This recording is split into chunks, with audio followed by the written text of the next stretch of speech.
Survival. I'm your host, Tara Reade. It is Thanksgiving weekend in the USA. However, I am in Moscow, Russia. So today, instead of celebrating a very odd day, which really should be called the Indigenous Day, considering how much damage the US did in history to Indigenous peoples, I think there should be a lot of reflection in the US right now, considering what's going on in the Gaza Strip to Palestinians. Particularly the way they have been slaughtered. And we're going to have a very serious conversation about that and the Israel war crimes and what's happening and if there's a ceasefire, and also what's happening in Ukraine as well, in the proxy war the US and NATO is fighting against Russia via Ukraine.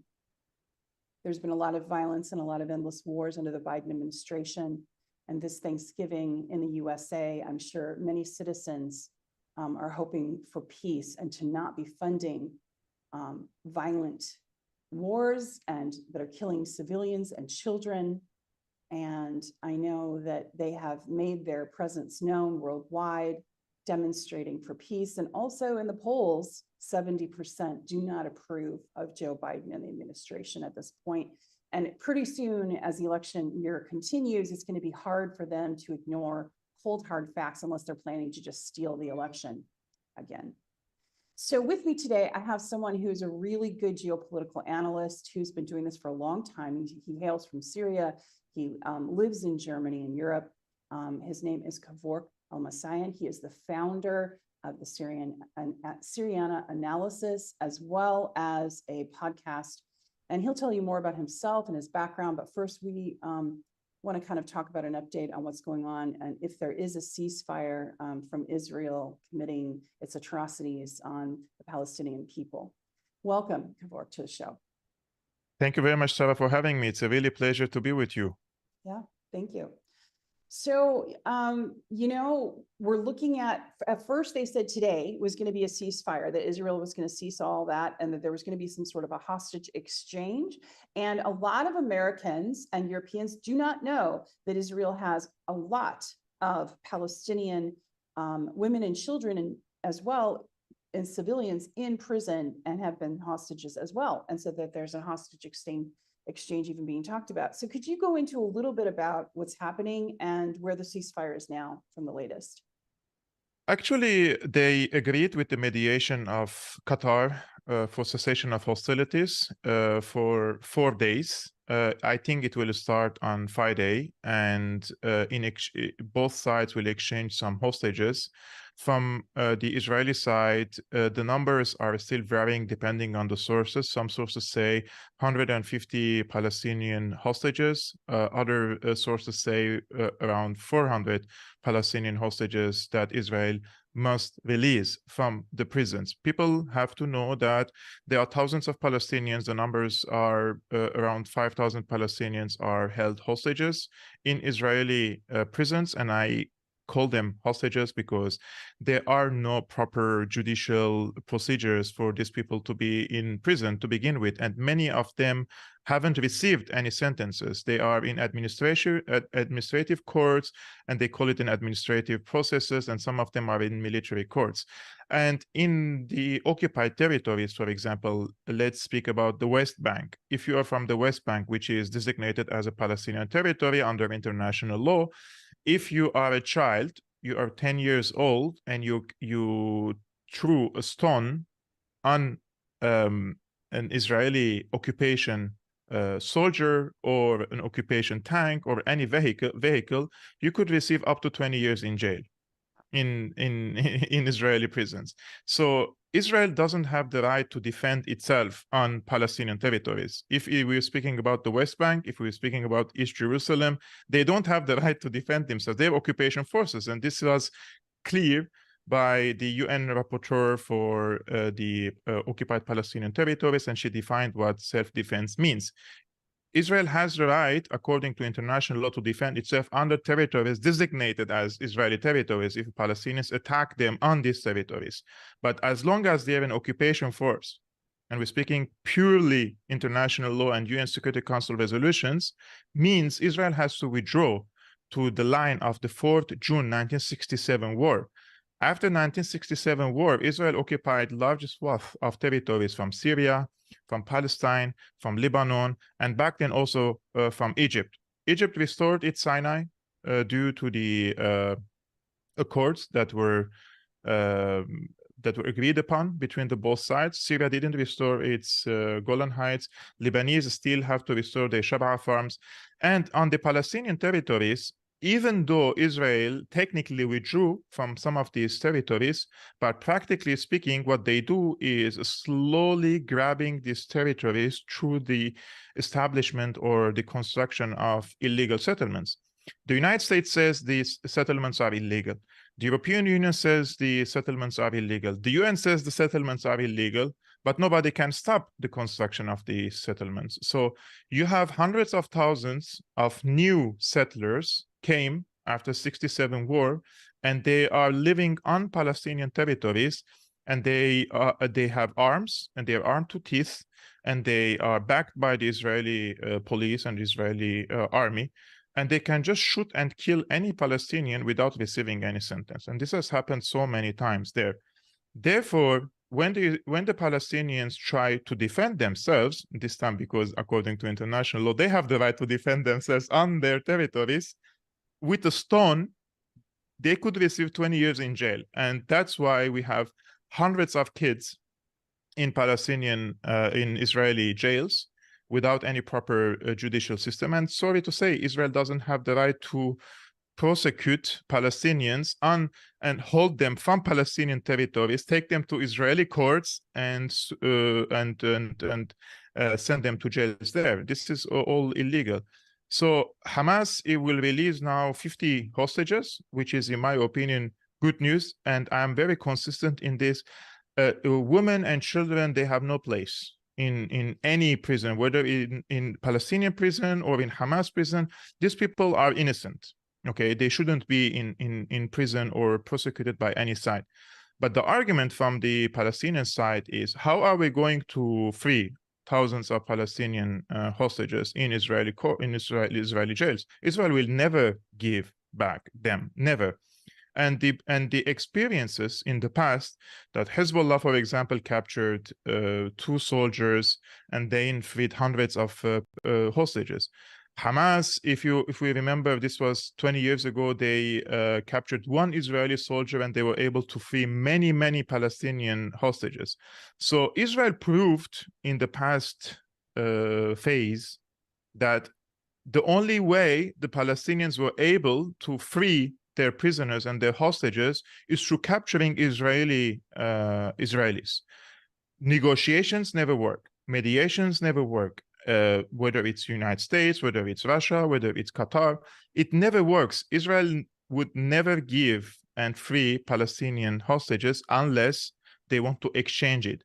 And that's why we have this brutal situation that Hamas waged this attack on the Israeli kibbutz, and they hold the hostages. The main goal of this operation was to hold as much as hostages they can so that they can free the Palestinian hostages. And I'm not giving justifications or excuses for Hamas.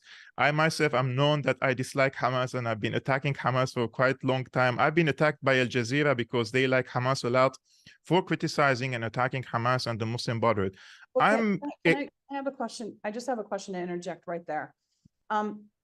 To the Western audience, all right, and I'm going to give you a perspective. Hamas is called a terrorist organization.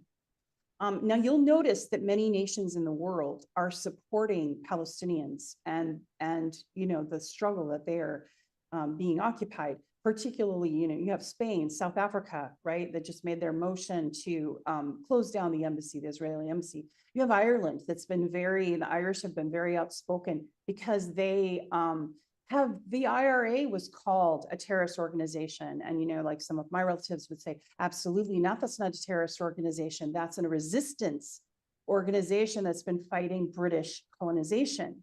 They're not terrorists. They're just being labeled that by Western Empire. So is that the same thing that is happening to Hamas? Have they been labeled terrorists when they're actually a resistance group? Or is it more nuanced than that? And would you like to kind of give your take on that? Actually, the Palestinians, since the 60s, and when they resorted to armed resistance against the Israelis, whether they are left-wing groups, whether they are Marxist groups, whether they are communist groups, whether they are socialist groups, whether they are nationalist groups, they were all called terrorists by the Israeli side. Any armed activity against the Israeli occupation were painted as terrorist activities. And we have to remember that the Islamization of the armed struggle of the Palestinians only started in the early 90s. Before that, they were mostly left-wing, communist, socialist, and sometimes nationalist. But Israel, they had a hard time in painting the Palestinians as terrorists back then. Therefore, they helped the creation of Hamas in the late 80s because they wanted to create a rift among the Palestinians. And this is from the playbook of the Brits. The Brits, they have this, they call it a brilliant idea. In the early 1920s, they supported the Muslim Brotherhood, the spawn of the Muslim Brotherhood in Egypt, in order to create a rift in the Egyptian society among the lefties, the socialists, and the Islamists. Because back then, most of the resistance against the British occupation, and they call it a mandate of the countries in the region, they were from the left-wing scene and the nationalist scene. So they created an enemy for these resistance groups against the British occupation from the Islamists. So they started fighting each other. The same thing happened in Syria. The socialists came to power, the Pan-Arabists came to power, and they supported these Islamists to fight the other side. The same thing in Palestine. They supported the spawn of Hamas in the 80s because they wanted to first find an enemy for the PLO, an internal enemy, so that the Palestinians have their internal rift. And secondly, because it is easy by the mainstream definition that the Americans, of course, choose who is a terrorist and what is terrorism, to say that those are Islamist terrorists, for example. The definition of terrorism is the use of violence against civilian infrastructure and civilian targets in order to achieve political goals. And if we apply this on not only this Hamas, but also on other parties, the Israeli actions, the American actions, we can all call them terrorists then. Absolutely. Because they're always sorting the American Empire and the British Empire. I mean, pretty much that's it. So I really wanted to make that point with you because a lot of people, the Western narrative in the media is what people read. They don't read too much into it. They just read the words and the word terrorist. And I'm so glad that you brought this up to really define it, because actually the defining force here is American is supplying a lot of money to billions of dollars to Israel, right, for weapons. And then Israel is slaughtering women and children. 70% of the people that have been murdered are and bombed are women and children. Yes. Not terrorists. Yes. So isn't America and Israel then terrorists? So we need to look at this. I mean, because there are different things, Sarah, here. The first thing is the timeline. And there is the media and the Americans and the Israelis want us to believe that this started on the 7th of October. This didn't start on the 7th of October. I can name countless of incidences of at the beginning of the establishment of Israel by the Jewish militias who completely ethnically cleansed towns. Those are self-confessed. There are documentaries of the perpetrators speaking what they did back then in the 40s to the Palestinians, completely annihilated and burned down Palestinian towns. This didn't start on the 7th of October, but when we see what happened from the 1948 till today, yes, both sides resorted into violence. Then we can say, but both sides were aggressive, or both sides were committing this and that. But the main root of the cause of this is that the Jewish people, they used to live in Palestine in freely and in peaceful terms between with the Arabs, with the Christians, with the Muslims. There was no problem. There was no anti-Semitism in the Middle East. The anti-Semitism is an idea from Europe, and they exported it to the Middle East, and they projected it on the Middle Eastern people. this problem with the Israelis, between the Arabs and the Israelis, is not because they are Jewish people. It's because it's an occupation force. And if they were Hindu who came to Palestine and they took somebody else's land and they made it their home, it would have been a problem between this people and the Hindu people there. And then they would have said, we have a phobia from the Hindus. No, that's not the case. The main issue, the direct issue, is that there is an occupation. Like what would be my problem as a Christian Orthodox with the Jewish people? Zero problem. I have like my very good friends are Jewish, they're anti-Zionist, and we can hang around, and there's like, we don't even speak about religion. Like, we don't care what is your religion. As long as you treat me well, I treat you well. But Israel occupies my Golan Heights.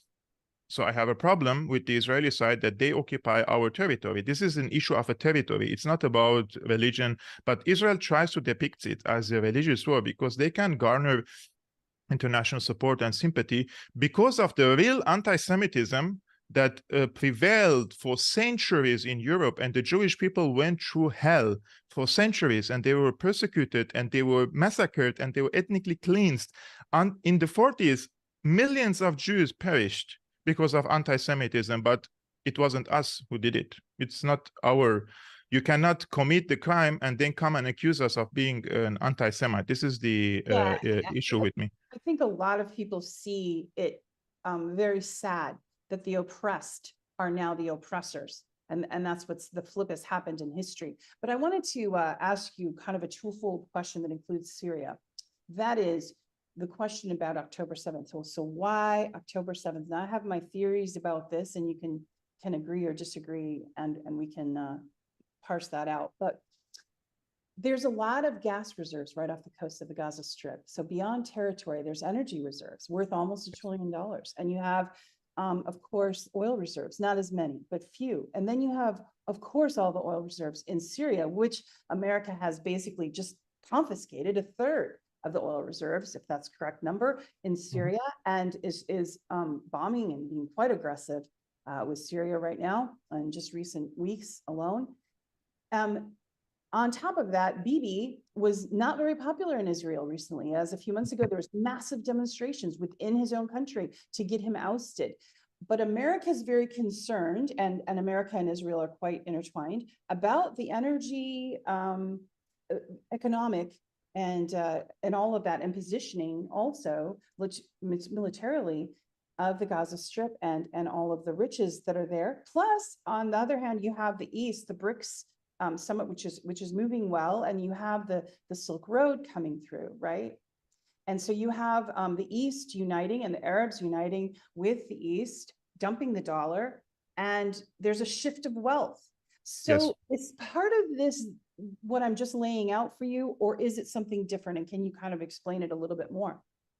Actually, the project of the declared goal of Israel is ethnic cleansing of the Palestinians from the Gaza Strip to Sinai. This is what they say. This is not my analysis. And why would they want every Palestinian to go there? First, to occupy the Gaza Strip. And secondly, they want to finish what they call the Palestinian issue. This is from their perspective.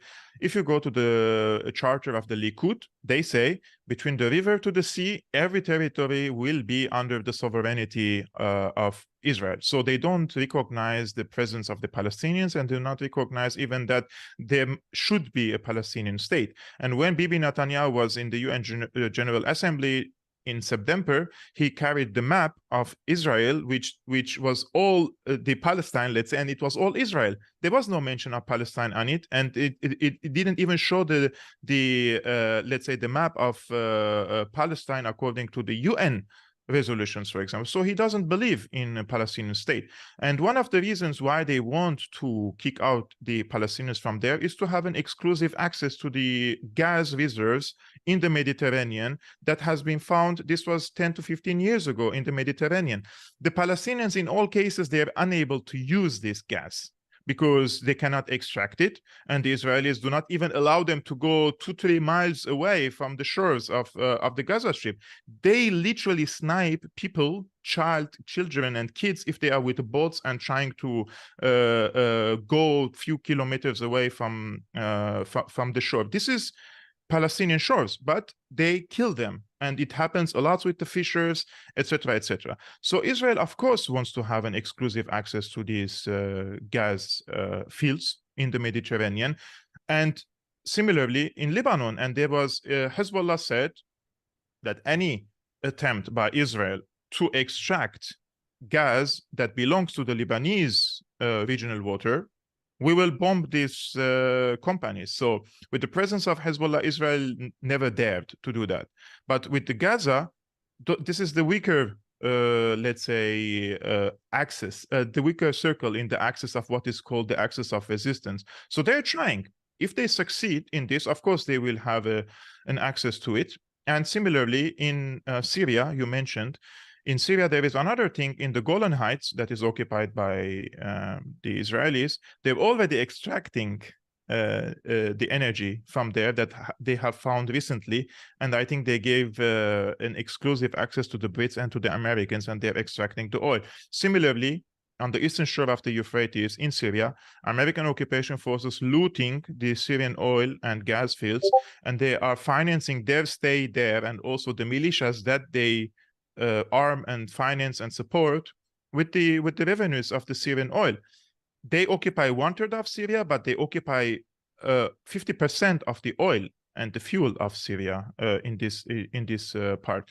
But one of the reasons why they also are located in the eastern shore of the Euphrates, if we see the map of Syria, one of the main reasons why there is war in Syria to begin with, this regime change war, because the Qataris, they came to Damascus and they told Bashar al-Assad, I said, look, we want to extend gas pipelines from Qatar, passes through Saudi Arabia, Jordan, Syria, Turkey to Bulgaria.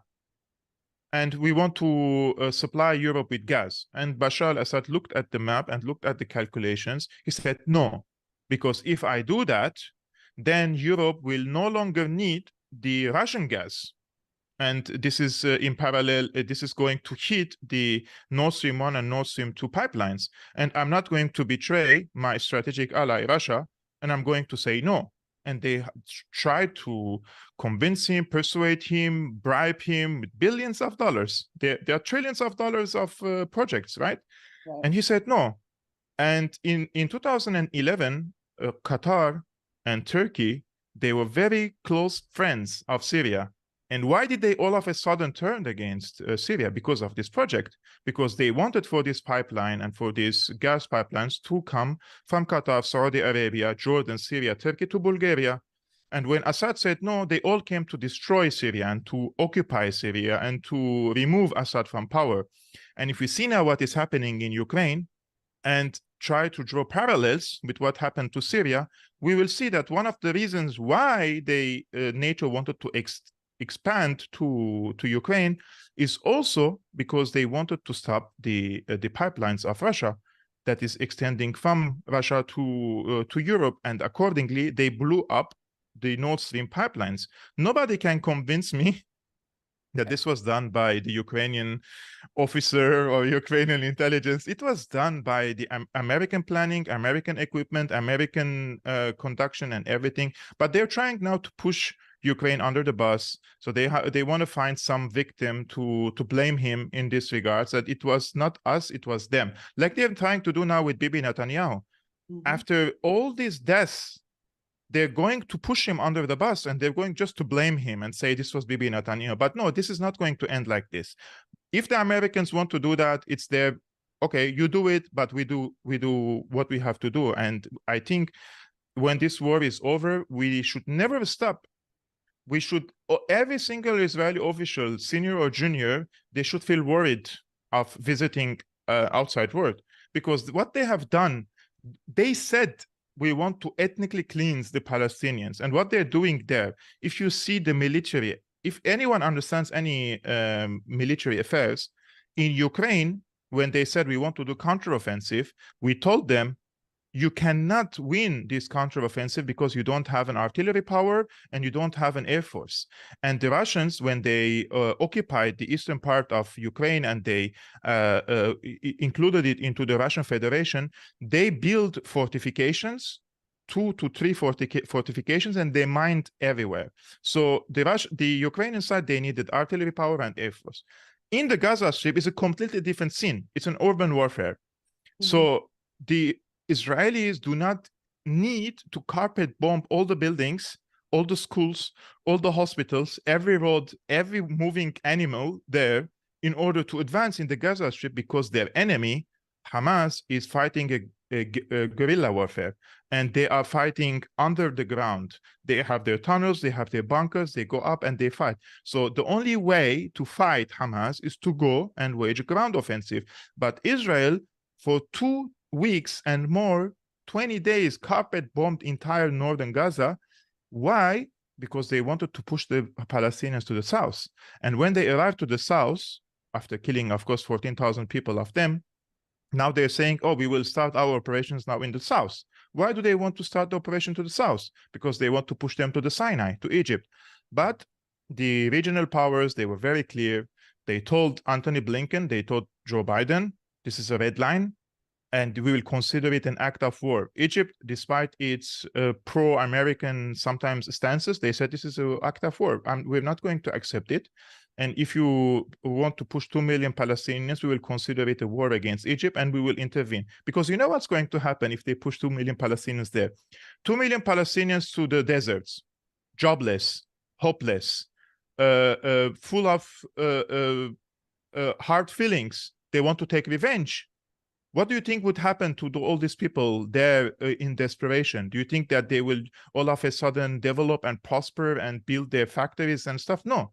They're going to live in dire situation in the desert, in under the tents. So of course they will try to carry arms and go and try to liberate their territory, which is in the Gaza Strip. And if they try to do that, Israel is going to say, now there is a security threat coming from the Sinai, then I have to go to Sinai and create another buffer zone, like they already occupied the Sinai in 1967 war, and like they did with Syria, with the Golan Heights. Why do they occupy the Golan Heights? In the justification, we want to create a buffer zone between us and Syria. So they're going to do the same with Egypt, and the Egyptians know this. They're not stupid, so they're not going to allow it to happen. That's so interesting, and I'm so glad you gave out some historical contextual visuals for people who really don't get it, around what Egypt, because basically people are saying, well, why wouldn't Egypt just take? Of course, and this is the reason why. But I wanted to go a little bit deeper too on this, because right now we're facing probably a ceasefire. Now, I had said about a month ago that I thought, it was my personal opinion, just watching everything that was happening, that the U.S. wanted a wider regional war with Iran, a direct conflict, hot war with Iran. So where does Iran play into all of this? And now that we might have this very brief ceasefire, like for 4 days, that's not very long. What does it mean? And what do you see coming in the future right now? The US sent lots of soldiers to the region and special forces. They sent warships, they sent aircraft carriers, they sent nuclear submarines to deter Iran. But at the same time, we have to understand that it is also Iran that is deterring the United States from directly intervening now in this conflict. The United States, if we want to speak about the United States in 2002, and if we want to say it is 2002 and this similar conflict is happening, nobody would have dared to challenge the United States. It was on the peak of its strength as a superpower. Now the United States is a declining empire, and everybody understands that. Even the Saudis, who are like historically always revolving under the umbrella of the Americans, they are moving to the east. They are striking deals with China, and they are going to deal with China in Yuan in the next 3 years in the fuel business, because China is the biggest importer of the Saudi fuel, and they're going to deal in yuan for 3 years. This is the de-dollarization that we were speaking about. So Iran is a balancing force in the region. You like Iran, you dislike Iran, that's something else. I'm speaking geopolitically. The presence of Iran right now deters American intervention, direct intervention.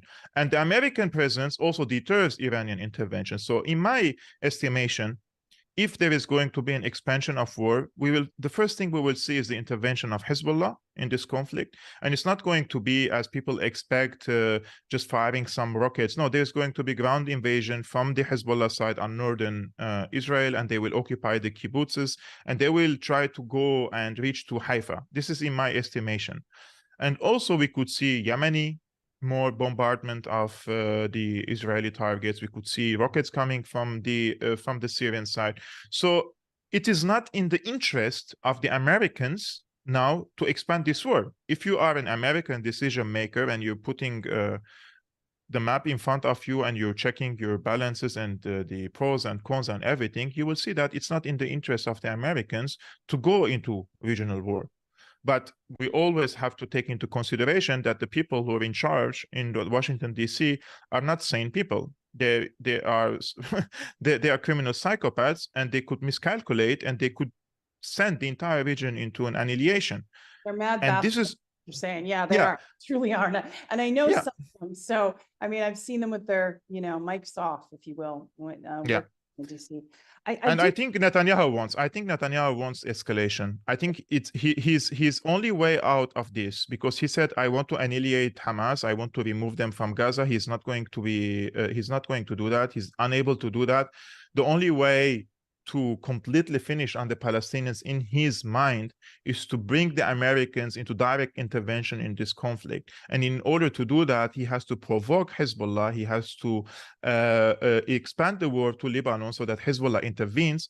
Remember what happened on Wednesday.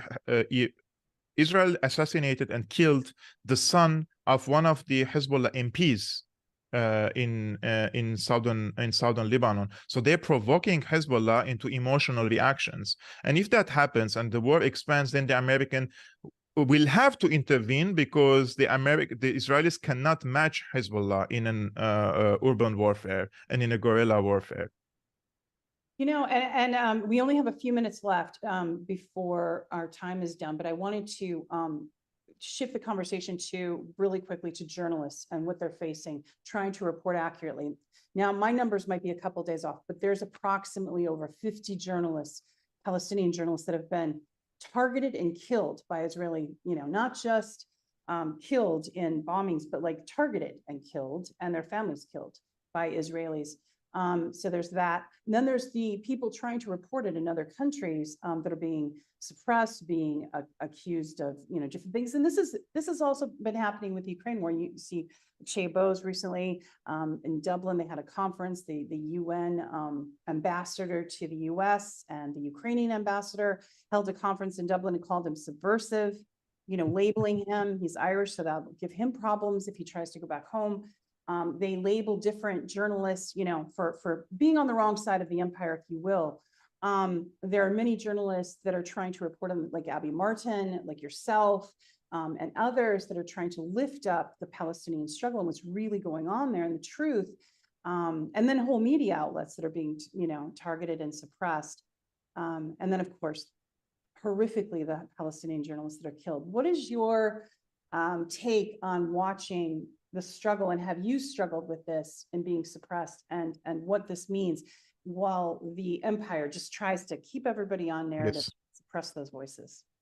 The number of Palestinian journalists who were killed since the 7th of October, I think 63 now, today, as we speak. And plus we have 3 journalists in Lebanon. And the 3 of them that I knew personally, whether online or personally face-to-face.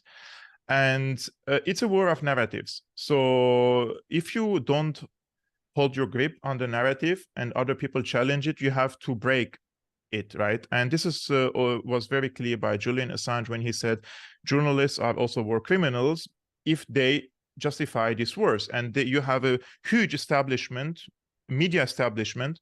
They are working in parallel of the political, financial, and military elites in order to pave the way for these wars or justify these crimes, right?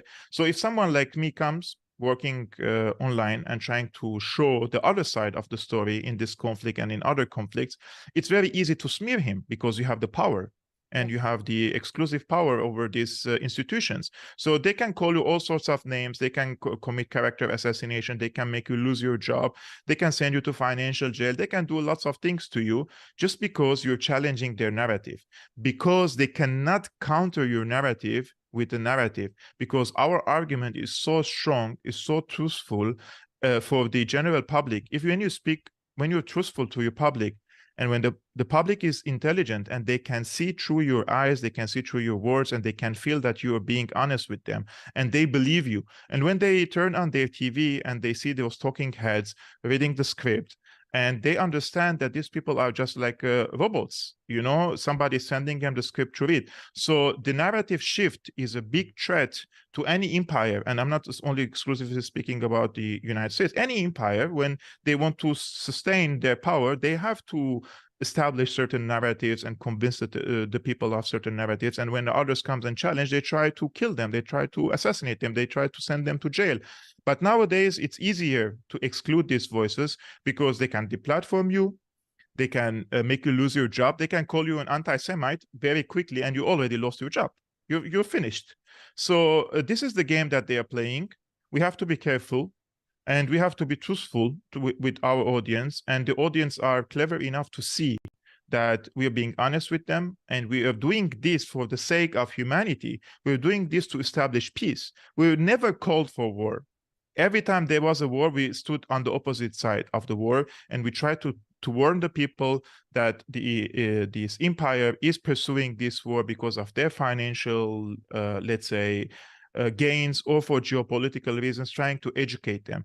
And education is their biggest enemy. They don't want for the people to be educated and enlightened. And when they keep the people in darkness, they can manipulate them, and they can move them to any direction they want. And this was very, very clear, especially after the pandemic, and how they tried to turn the people against each other, your neighbor, and etc., etc. This is all very clear to me. So we have to do what we're doing and continue and become better and better and better. You have to improve ourselves all the time. And I think the future is for us. This is the future of journalism, and they're going to demise sooner or later all these talking heads on the so-called mainstream media outlets. Well, thank you so much for all of that and all the information you've given us for our audience. And how can, for those who have questions, how can they find you, and where can they find your work? Yeah, they can find my work on Syriana Analysis YouTube channel, or on Rumble, or on X under my personal name, Kevork Almassian. I regularly post videos and analysis on my YouTube and Rumble channel, and also on my X. Great, thank you. All right, well, that's it for Politics of Survival. I wanted to thank everyone for being here. Thank you so much, Kevork, for all your wisdom and all your analysis. We really appreciate it. Follow Kevork, please, and let's hope as we enter into this season that there be a season of peace and justice for those who have been taken from the earth too soon and taken away. And my hope is that the American, Israeli, and British responsible for this genocide that's happened in the Gaza Strip will be held accountable in some way, and that all of the violence stops. So we must support independent